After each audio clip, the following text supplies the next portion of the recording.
Après notre visite, ce qui nous réconforte, c'est que nous voyons que le personnel est toujours, en tout cas, dans de bonnes humeurs et en tout cas, ils font confiance à Dieu et que l'œuvre continue toujours à fonctionner. Ça nous encourage. C'est tout juste vous dire à monsieur le directeur de prendre toujours courage, d'être serein.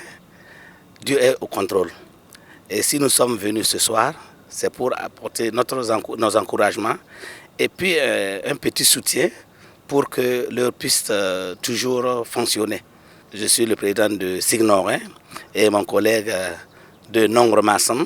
On s'est vus pour venir ensemble, en tout cas dire au personnel, à commencer par monsieur le directeur, que nous sommes derrière vous et nous vous soutenons en prière et en tout cas par nos moyens le peu que nous pouvons avoir.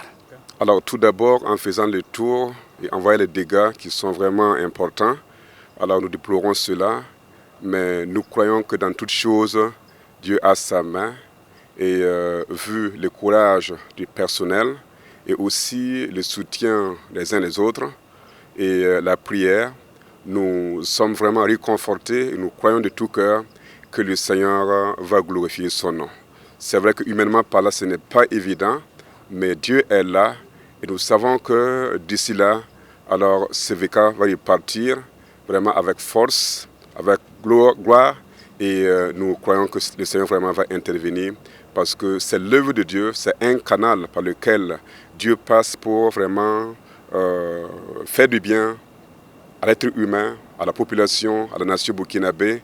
Et c'est vraiment triste que nous voyons que le travail est paralysé. Mais le Seigneur est là et nous souhaitons bon courage au personnel, au directeur et à tout le personnel. J'ai vu à la télé quelques reportages sur l'événement malheureux qui s'est produit ici à CVK LVD et j'étais vraiment touché et je suis passé pour saluer, encourager les collègues, donner ma modeste contribution.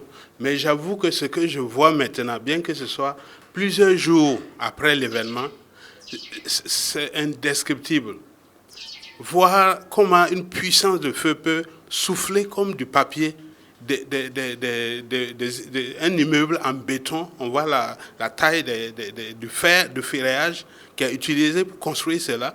Et voir même, comme on peut le voir à l'arrière-plan, des appareils qui ont été complètement soufflés et fondus. Alors, je dis que c'est vraiment un événement qui me trouble, qui me bouleverse. Mais je me ressaisis, car la Bible nous dit que ceux qui se confient en l'Éternel renouvellent leur force. Ils sont comme l'aigle qui prend son envol. On sait que l'aigle, quels que soient les événements et les troubles qui arrivent, utilise même ces événements pour se projeter encore plus loin. L'aigle ne craint pas les tempêtes. Je voudrais donc que cela soit un encouragement à tous les collègues qui travaillent ici. Et je voudrais aussi lancer un appel à tout le peuple de Dieu.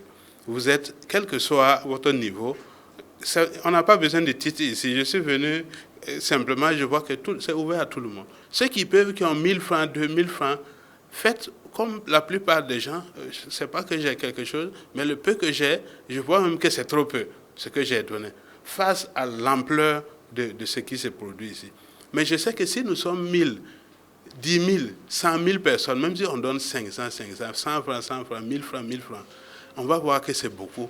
Parce que notre ambition, c'est que ce que le diable a voulu détruire, que la gloire de la seconde maison qui sera reconstruite soit plus glorieuse que celle qui a été détruite pour la gloire de Dieu.